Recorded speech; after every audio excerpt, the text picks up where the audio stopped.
Mars media நேயர்களுக்கும் அன்பர்களுக்கும் இந்த நாள் இனிய நாளாக அமைய எல்லாம் வல்ல இறைவனை பிரார்த்திக்கின்றோம். இந்த சேனல் உங்களுக்கு பிடிச்சிருந்தா மறக்காம சப்ஸ்கிரைப் பண்ணுங்க, ஷேர் பண்ணுங்க, லைக் பண்ணுங்க, கமெண்ட் பண்ணுங்க. ஓம் ஸ்ரீ குருப்யோ நமः. வக்ரதுண்ட மகாகாய சூரியகோடி சமப்பிரப நிர்விக்னம் குருமே தேவ சர்வகாரீஷ் சர்வதா. மார்ஸ் மீடியா நேயர்கள் எல்லாருக்கும் ஜோதிட குருஜியின் இனிய வணக்கங்கள், வாழ்த்துக்கள், ஆசீர்வாதங்கள். இந்த பதிவில் நம்ம பார்க்க போகிறது குரோதி வருஷம் சித்திரை மாத ராசி பலன். இந்த சித்திரை மாதத்தில் உங்களுக்கு எந்தெந்த கிரகங்கள்லாம் எப்படி பலன்களை கொடுக்க போகிறது அப்படிங்கிறத பற்றிலாம் நம்ம பார்க்க போகிறோம். அதுக்கு முன்னாடி சப்ஸ்கிரைப் பண்ணாதவங்க சப்ஸ்கிரைப் பண்ணிக்கோங்க, ஷேர் பண்ணுங்கள், லைக் பண்ணுங்கள், கமெண்ட் பண்ணுங்கள். அதே சமயம் ஜாதகம் பார்க்கணும், பொருத்தம் பார்க்கணும் அப்படின்னா தாராளமாக கீழே வர நம்பரில் பார்த்து என்னோடய வாட்ஸ்அப் நம்பரில் நீங்கள் மெசேஜ் அனுப்பலாம். அந்த வகையில் இந்த குரோதி வருஷம் சித்திரை மாதம் என்னென்ன இது இருக்குது, அதாவது என்னென்ன பண்டிகைகள்லாம் வருது அப்படிங்கிறத பற்றி நம்ம இப்போ பார்ப்போம். முதல்ல 14/4/2024 அன்னைக்கு குரோதி தமிழ் வருஷ பிறப்பு. இந்த வருஷம் எல்லாருக்கும் நல்லா இருக்கணும், கண்டிப்பாக நல்லா இருக்கும். எல்லாருமே பிரச்சனைகள்லேருந்து வெளியில் வரணும். இன்றைக்கி நீங்கள் எல்லா கோயிலுக்கும் போயிட்டு, அதாவது உங்களால் முடிந்த அளவிற்கு கோவில் தரிசனம் ரொம்ப நல்லது. பக்கத்தில் இருக்கிற கோவிலுக்கு போயிட்டு சுவாமி தரிசனம் பண்ணுங்க, ரொம்ப நல்லது. 17/4/2024 அன்னைக்கு ஸ்ரீ ராமநவமி, ராமரோட பிறந்த நாள். நவமி திதி ரொம்ப அற்புதமான ஒரு நாள், முக்கியமான ஒரு நாள். ராமபிரானோட வரலாறு அன்னைக்கு கேட்கறது ரொம்ப நல்லது. ஸ்ரீராமரோட கதாகாலட்சேபம் எங்கேயாவது நடந்ததுன்னா போய் கேட்கலாம், அது ரொம்ப விசேஷமான பலன்கள் உங்களுக்கு கொடுக்கும். அதே சமயம் ஆஞ்சநேயரை வழிபட்டாலே ராமரோட கடாட்சம் கண்டிப்பாக நமக்கு கிடைக்கும். 21/4/2024 அன்னைக்கு ரொம்ப முக்கியமான நாள், மதுரை ஸ்ரீ மீனாட்சி அம்மன் திருக்கல்யாணம். அதாவது இந்த சித்திரை மாதம், அதாவது இந்த சாதாரணமாக மதுரையில் பார்த்தீங்கன்னா 12 மாதமே திருநாள் தான். அந்த வகையில் முத்தாய்ப்பாக வர்றது சித்திரை மாத திருநாள். இந்த சித்திரை மாதத்தில் மீனாட்சி அம்மன் திருக்கல்யாணம் இருக்குது, 21ஆம் தேதி. அன்றைக்கி உங்களுக்கு முடிந்த அளவிற்கு திருமாங்கல்ய தானம் கொடுக்கலாம். அதாவது இந்த மஞ்சள் சரடு இருக்குது பார்த்தீங்களா, திருமாங்கல்ய சரடு, அது வாங்கி நிறைய பேருக்கு நீங்கள் தாம்பூலம் கொடுக்கலாம். 22/4/2024 அன்னைக்கு ஸ்ரீ கள்ளழகர் எதிர் சேவை. அதாவது கள்ளழகர் பெருமான் மீனாட்சியோட கல்யாணம் நடத்தி வைக்கணுங்கிறதுக்காக அங்கேருந்து வரார், அழகர் கோவிலேருந்து வரார். வந்துட்டு இருக்கும்போது எதிர்பாராத சில விஷயங்கள்னால தாமதமாயிடுறது, கல்யாணம் முன்னாடி முடிஞ்சிடுறது. ஆனாலும் இது தெரியாமல் நேராக வரார். அன்னைக்கு எதிர் சேவை 21ஆம் தேதி கல்யாணம் முடிஞ்சிடுறது, 22ஆம் தேதி தான் அவர் வரார் ஊருக்குள்ள. 23/4/2024 அன்னைக்கு அற்புதமான சித்திரா பௌர்ணமி, சித்திரை மாதம் வர பௌர்ணமி அன்னைக்கு ஸ்ரீ கள்ளழகர் வைகை ஆற்றுல எழுந்துள்ளார். எழுந்தருளி நமக்கு எல்லாருக்கும் பரிபாலனம் பண்ண போறார். எந்த பட்டுடுத்தி வரப்போறாருன்னு நமக்கு எப்பவுமே தெரியாது, அந்த நேரம் தான் தெரியும். பச்சை பட்டு உடுத்தி வந்தால் ரொம்ப விசேஷம்னு சொல்லுவா. அந்த வகையில் அவர் பட்டு உடுத்தி அந்த கள்ளழகர் வைகை ஆற்றுல எழுந்தருளார். அதாவது மீனாட்சி கல்யாணம் பண்ணணுங்கிறதுக்காக. ஆனால் கல்யாணம் முடிஞ்சிடுறது. அதனால் மதுரையில் இருக்கிற ஸ்ரீ கூடழகர் பெருமாள் நேராக அவருக்கு பேர் கோல்மூட்டி பெருமாள்னு பேர். நேராக கோல்மூட்டிடுறார், கல்யாணம் ஆகிடுத்து நான் தான் பண்ணி வச்சேன் அப்படின்னு. உடனே கோவம் அப்படியே திரும்பிடுறார் அழகர் பெருமான். இந்த இன்னைக்கு சித்ரா பௌர்ணமிங்கிறது ரொம்ப விசேஷம். இந்த 23/4/2024 சித்ரா பௌர்ணமி ரொம்ப விசேஷம். சித்திரை மாதம் சூரிய பகவான் இருக்கார். அற்புதம் அற்புதம் அற்புதம். அதுக்கு நேர பதிலா சந்திர பகவான் இருப்பார். பௌர்ணமியில் சந்திர பகவானும் சூரிய பகவானும் நேர் எதிரில் சமசப்தமாக ஒரு பார்வை பார்த்துப்பார். மாத்ருக்காரகன் பித்ருக்காரகன். அமாவாசை அன்னைக்கு 2 பேரும் சேர்ந்து இருப்பார் ஒரே ராசியில். அந்த வகையில் இன்னைக்கு சித்ரா பௌர்ணமி ரொம்ப விசேஷம். சித்ரா பௌர்ணமிக்கு அன்னைக்கு எல்லா ராசிக்காராலும் அன்னதானம் பண்ணுறது ரொம்ப விசேஷம். அன்னதானம் பண்ணுறது ரொம்ப ரொம்ப விசேஷம், கோடி புண்ணியம். 3/5/2024 அன்னைக்கு திருநாவுக்கரசர் நாயனார் குரு பூஜை. ஒவ்வொரு நாயனாரும் ரொம்ப பிரமாதமான ஒரு இது. நமக்கு கிடைக்கிற 63 நாயனார்களும் ரொம்ப அற்புதம். அந்த வகையில் திருநாவுக்கரசர் நாயனார் குரு பூஜை. 4/5/2024 அன்னைக்கு அக்னி நட்சத்திரம் ஆரம்பிக்கிறது. இந்த அக்னி நட்சத்திரத்தை பற்றி நான் உங்களுக்கு தனியாக ஒரு வீடியோ பதிவு போடுறேன். எல்லாருக்கும் தெரிஞ்சிருக்கலாம், இருந்தாலும் என்ன விஷயம் அப்படின்னு, உச்ச சூரியன் நேர இதில் பண்ணுறதுனால அக்னி நட்சத்திரம் கத்திரி வெயில் ஆரம்பமாயிடும். 10/5/2024 அக்ஷய திருதியை அன்னைக்கு, 10/5/2024 அன்னைக்கு அக்ஷய திருதியை. பார்க்கடலிருந்து மகாலட்சுமி தாயார் உண்டானாங்கன்னு ஒரு வரலாறு இருக்கு. அதனால இன்னைக்கு மகாலட்சுமிக்கு பிரீத்தமான பொருளை வாங்குறது ரொம்ப விசேஷம். அதை பற்றியும் உங்களுக்கு தனியாக ஒரு பதிவு கூடிய சீக்கிரமே போடுறோம். 12/5/2024 அன்னைக்கு ஸ்ரீமத் சங்கர ஜெயந்தி, ஆதிசங்கரர் அவதரித்த நாள். அதே மாதிரி இந்த சித்திரை மாதம் என்னென்ன ஒரு விஷயங்கள்லாம் இந்த பூலோகத்தில் நம்ம இந்தியாவில் நடக்கும் அப்படிங்கிறத பற்றி நம்ம பார்ப்போம். இந்தியாவில் மட்டும் இல்லை, பூலோகத்தில் எங்கெங்கன்னு.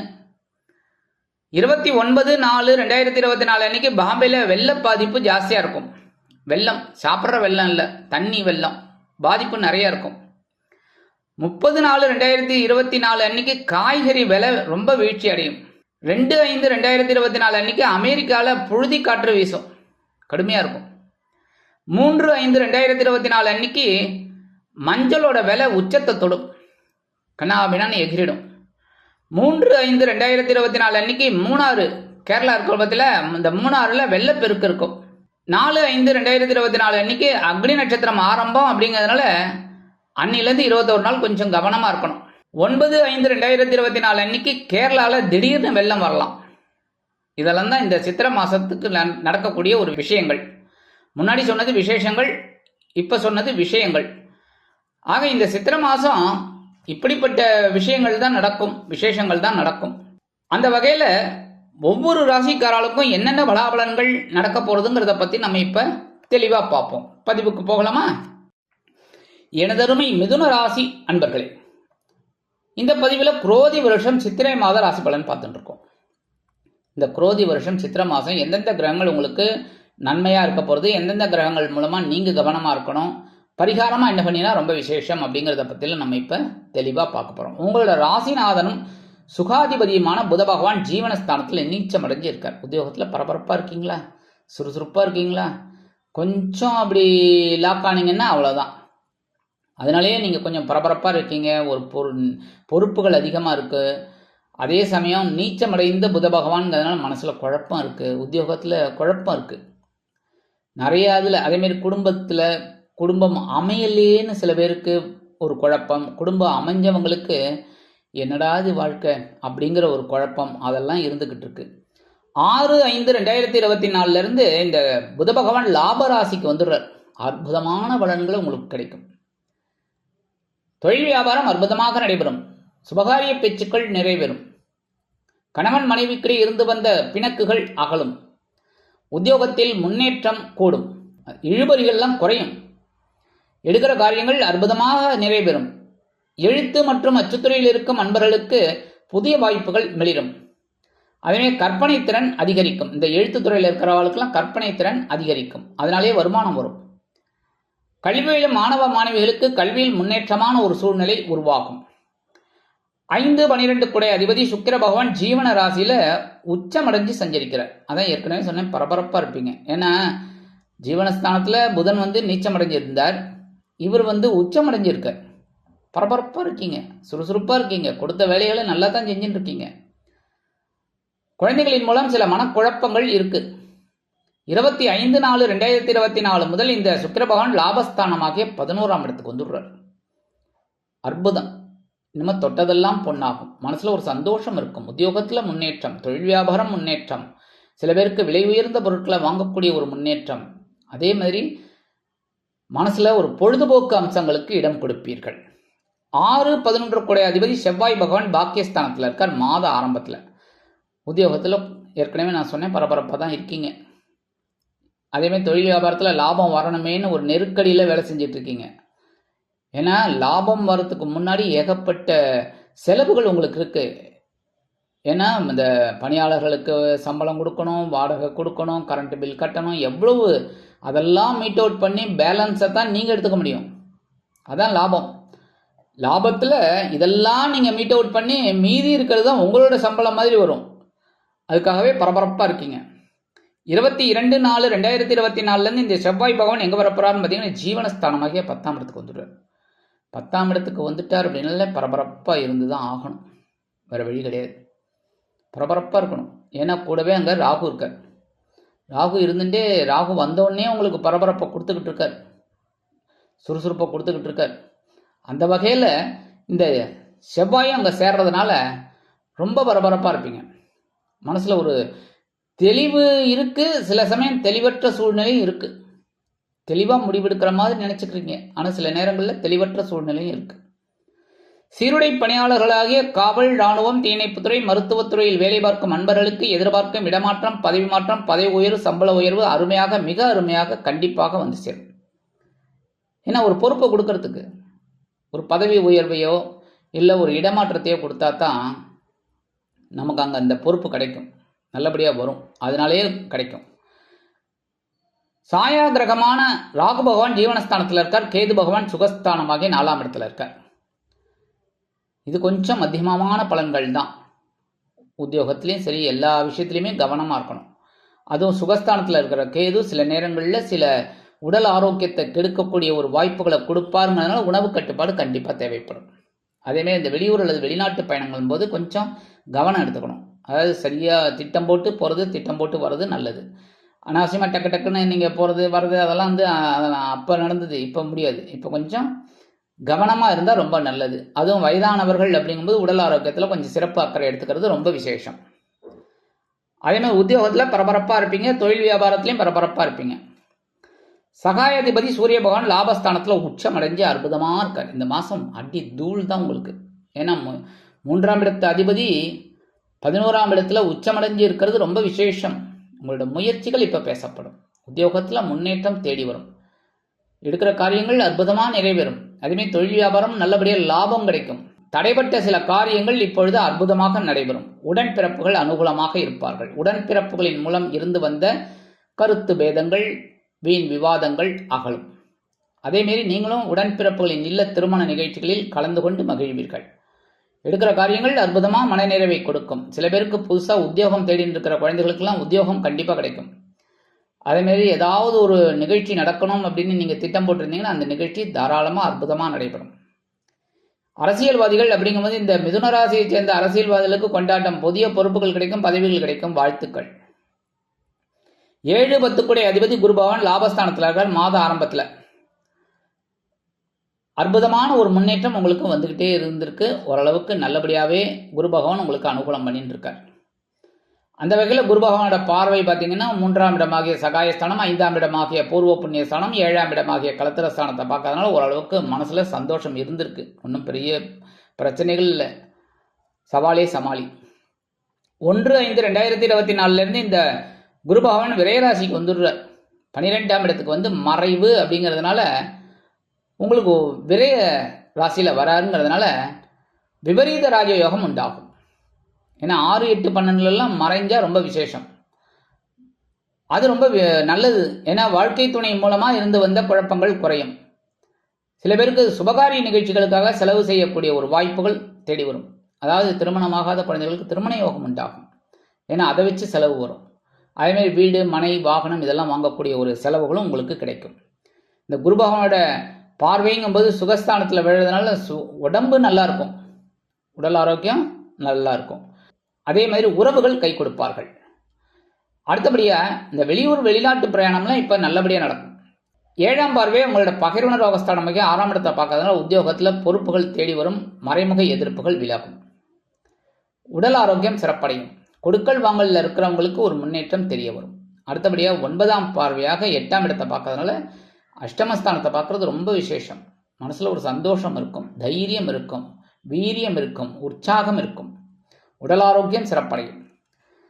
அடுத்தபடியாக 8, 9 அதிபதி சனீஸ்வர பகவான் பாக்கியஸ்தானமாகிய 9ஆம் இடத்துல இருக்கிறது ரொம்ப விசேஷம். 9ஆம் இடத்துக்கு வந்த உடனே உங்களுக்கு ஓரளவுக்கு அனுகூலம் நடந்துட்டு இருக்கு. ஏன்னா ஒரு 5-6 வருஷமா நீங்க பட்ட கஷ்டங்கள் நிறைய பேருக்கு இன்னும் விடியல, நிறைய பேருக்கு பரவாயில்லைங்கிற ஒரு சிச்சுவேஷன்ல வந்திருக்கீங்க. தயவுசெய்து கமெண்ட்ல சொல்லுங்க. ஏன்னா ஓரளவுக்கு நீங்கள் அனுகூலம் இருக்குது, சில பேருக்கு இல்லை, இன்னும் வந்து அந்த பொழுது விடியலைங்கிற மாதிரி இருக்குது. அப்படியே நடாது அப்படியே தான் போயிட்டுருக்கு, ஒன்றும் பெரிய அளவில் மாற்றங்கள் இல்லை. என்ன ஒன்று ஏமாற்றம் இல்லை, அவ்வளோதான் அப்படிங்கிறது புலம்புற மாதிரி தான் இருக்குது. அது கூடிய சீக்கிரம் உங்களுக்கு விலகிறதுக்கு வாய்ப்புகள் இருக்குது. உடல் ஆரோக்கியத்தில் கொஞ்சம் அக்கறை எடுத்துக்காம, அதேமாதிரி தந்தையோட உடல் ஆரோக்கியத்தில் சிறப்பு அக்கறை எடுத்துக்கோங்க. அதுவும் வயதான தந்தையர்கள் அப்படின்னா கண்டிப்பாக உடல் ஆரோக்கியத்தில் அந்த மருத்துவ செலவுகள்லாம் நீங்கள் கரெக்டாக எடுத்துக்கணும். பூர்வீக சொத்துக்கள் உங்கள் கைக்கு வரத்துக்கு நிறைய வாய்ப்புகள் இருக்குங்க. கண்டிப்பாக அந்த தடை தாமதங்கள்லாம் விலகும், அந்த வாய்தாலாம் விலகி உங்களுக்கு ஓரளவுக்கு பூர்வீக சொத்துக்கள் நீங்கள் அனுபவிக்கக்கூடிய ஒரு பாத்தியத்தை உங்களுக்கு கிடைக்கும். வெளியூர் அல்லது வெளிநாட்டு பயணங்களின் மூலம் சில நன்மைகள் நீங்கள் தொழில் வியாபாரத்தில் எதிர்பார்க்கலாம். உத்தியோகத்தில் இருக்கிறவங்க கொஞ்சம் பொறுப்போடு நடந்துக்கிட்டிங்கன்னா கண்டிப்பாக சிறப்பு உங்களை தேடி வரும். சரி, பரிகாரமாக என்ன பண்ணினா ரொம்ப விசேஷம் அப்படின்னா, நவ கிரகங்களில் உள்ள குரு பகவானை வியாழக்கிழமைகளில் நெய் தீபம் ஏற்றி கண்டிப்பாக வழிபாடு பண்ணணும். அது பண்ண உங்களுக்கு இருக்கிற மனக்குறைகள் தீரும். அடுத்தபடியாக எம்பெருமான் முருகப்பெருமான வழிபாடு பண்ணணும். முருகப்பெருமான வழிபாடு பண்ண தான் இந்த செவ்வாய் பகவான் உங்களுக்கு ஒரு பெரிய மாற்றத்தை கொடுப்பார், ஒரு முக்கியமான ஒரு திருப்பங்கள் எல்லாம் கொடுப்பார். இந்த செவ்வாய் வந்து முருகப்பெருமான வழிபாடு பண்ண கண்டிப்பாக கொடுப்பார். அடுத்தபடியாக பெருமாள் தரிசனம் உங்களுக்கு கண்டிப்பாக வேணும். பெருமாளையும் தாயாரையும், பெருமாள் அப்படின்னாலே தாயார் ஆட்டோமேட்டிக்காக வந்துடுவார். அதனால் என்னடா அது சுவாமி குருஜி வந்து பெருமாளை மட்டும்தானே சொல்கிறாருன்னு நினைக்காதீங்க. பெருமாள் கோயிலுக்கு போனாலே பெருமாளையும் தாயாரையும் துளசி மாலை கொண்டு சேவிக்கிறது, ஆஞ்சநேயரை வழிபாடு பண்ணுறது, ஆண்டாளை வழிபாடு பண்ணுறது, இதெல்லாம் ரொம்ப விசேஷம். ஏன்னா ஆண்டாள்லாம் பிரமாதமான ஒரு எழுத்தாளர். அந்த பாட்டு எழுதியிருக்கா பாருங்க, திருப்பாவை, இதெல்லாம் வந்து நீங்கள் படிக்கும்போதே தெரியும். மொத்தம் 8 லைன், அதில் 4 லைன் வந்து ஈஸியாக இருக்கும், யார் வேணாலும் படிச்சிடலாம். ஆனால் அடுத்த 4 லைன் யாராலையும் படிக்க முடியாது, ரொம்ப கஷ்டம். அந்த காலத்தில் ஆண்டாள் எழுதியிருக்காங்க. அதனால ரொம்ப விசேஷமான ஒரு பலன்கள் இந்த திருப்பாவை படிக்கிறதுனால கிடைக்கும். மார்கழி மாதம் உங்களுக்கு தெரியும். அதனால நீங்கள் என்ன பண்ணணும் அப்படின்னா, பெருமாள் கோயிலுக்கு போயிட்டு பெருமாளையும் தாயாரையும் தரிசனம் பண்ணிட்டு, ஆஞ்சநேயரையும் தரிசனம் பண்ணிட்டு, ஆண்டாளையும் தரிசனம் பண்ணிட்டு வாங்கோ. கண்டிப்பாக இந்த சிறு சிறு பரிகாரங்களின் மூலம் குரோதி ஆண்டு சித்திரை மாதம் சிறப்பு மிக்க அற்புதமான ஒரு மாதமாக உங்களுக்கு அமையும் என்று கூறி விடைபெறுகிறேன். நன்றி, வணக்கம். மீண்டும் ஒரு அருமையான பதிவில் நான் உங்களை மனமகிழ்ச்சியோடு சந்திக்கிறேன். வாழ்த்துக்கள். வாழ்க வளமுடன். இந்த சேனல் உங்களுக்கு பிடிச்சிருந்தா மறக்காம சப்ஸ்கிரைப் பண்ணுங்க, லைக் பண்ணுங்க, ஷேர் பண்ணுங்க.